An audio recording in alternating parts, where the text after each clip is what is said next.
Okay, welcome back to Dead King 2.0.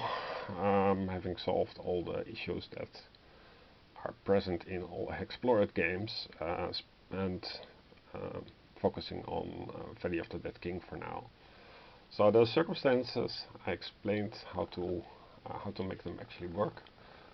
Thematic circumstances are not ideal. I did make a table for the thematic circumstances, but mostly as a curiosum.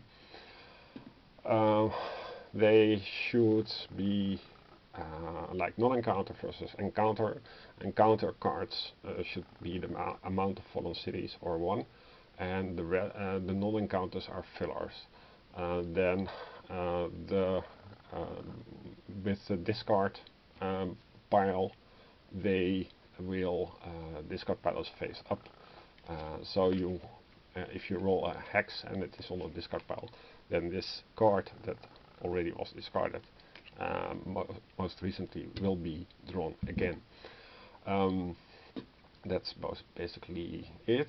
So what else did we do? Yeah, so the energy drain of the cities, the Dead King rules. Dead King rules are as the rule book describes, but he says that the Dead King always moves in a straight line. That's not true.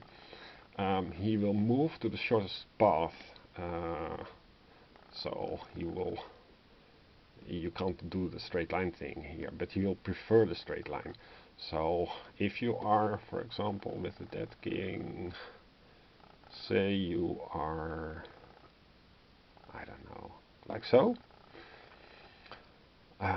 then the Dead King has two ways to enter this city. That's like via this and this, or via this and this.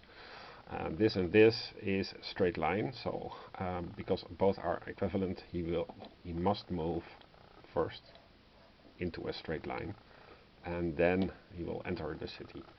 The alternative would be to make him bump to change direction. So that's not what you want. So prefer a straight line, but always consider this shortest path. That's basically what I added with Dead King, because otherwise it wouldn't work. Then you have Bezel Quarks market, right? Bezel Quarks market appears as in a probabilistic fashion after you defeated a boss, and it will be checked every time after you defeated the boss, and then it will appear, so say you defeated boss 5, for example. That's here. It may be like how the Dead King determines his next target. That I don't know. Like say he starts here, and he targets this. We defeated the boss 1, and only in this configuration. Okay. The Dead King will take the shortest path, so eventually he will hit this space. But Bezel Quarks market is on the path. He cannot enter the city. Also, any city that he passes by going to his target will be unaffected. He just walks with his army around the city, thematically speaking. But Bezel Quark and the Dead King cannot be together. So he will stop if he does not have any movement points left, or otherwise he will continue on. And he will walk around to get nearer to the target city. yeah, that was unclear by the. Oh yeah, and he when he enters the edge of the map, no tiles are added to increase the map board. But when the black market roams, he can roam into that space, and before that he will stay on the edge of the map, but this will trigger an increase in the map. He also, another rule that was not in the rule book is that when he is, for example, here, the black market and the black market rolls to go on to the north, he cannot enter the circumstance bar itself. He cannot enter anything that is on the same latitude, longitude as the circumstance bar. And in this case, you re-roll the roam, so you re-roll the direction and you re-roll the amplitude of the move. Let's see. So that was for the black market, thematic circumstances. Yeah, so that's all I would add to fix all the known shortcomings. So this time the game scales with the amount of heroes. The game plot is not always the same because I'm going to add missions, and I would just say that you gain points by discovering things, by finishing quests, and doing challenges gives you also points. This fine-grained version is better than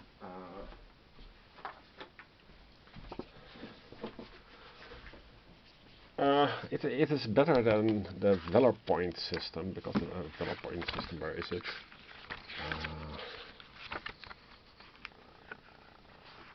Is there a Valor point system here? Let's see in the index. Valor 66. Yeah, why not? So this Valor score is 2 coarse grains. So defeat the king on starter difficulty, and then the next thing is defeat the king on epic difficulty. I mean, I understand starter difficulty, but then I don't understand epic difficulty, because you cannot start the game on epic difficulty. You would immediately die. But I think it means that while you are on epic difficulty, you defeated that king. But then I don't understand the first sentence: defeat that king on starter difficulty.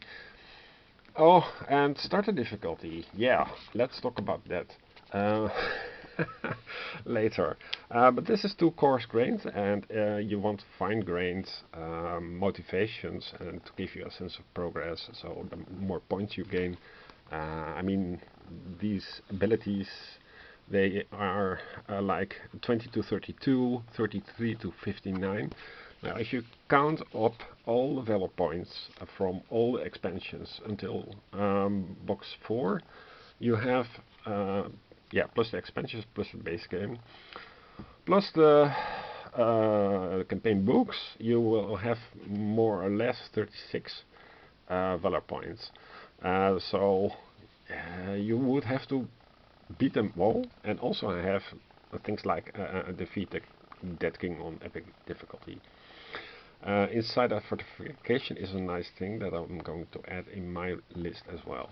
But yeah, it is 2 coarse grained and does not motivate play. Yeah, and difficulty increase. The difficulty increase was one of the problems in both Forest of Adramon and what is this?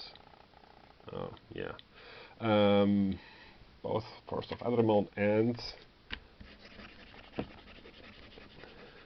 so this I wrote with a friction pen, and apparently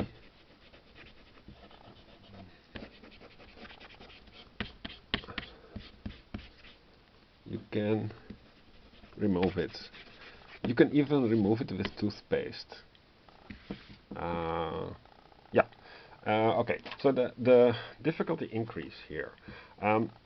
What I do is when a city falls, you roll d6. So let's say you roll a 5, and imagine that these numbers are 1, 2, 3, 4, 5, 6. For some reason, the team never bothered to number them. So 1 is starter, 2 is easy, 3 is moderate, 4 is difficult, 5 is heroic, and 6 is epic. But you are on starter, you start on starter, and the one city falls, then you increase the difficulty if you roll above the level. So on a 5 it would be you would bump up on easy. So the first, and that's why I gave the game a little bit more breathing room. But yeah, so everything gets +5 and +1 damage dealt, stuff like that. When the second city falls, you also roll a die, and if you roll above, then it will jump to the next difficulty level. So the first cities that fall, you'll get a high incentive to run against them. When you liberate a city, the difficulty immediately decreases by 1. So this gets much more play, and you don't have the stupid choice when players should decide to bump up on easy or moderate or difficult just for another power up. Yeah, so thank you.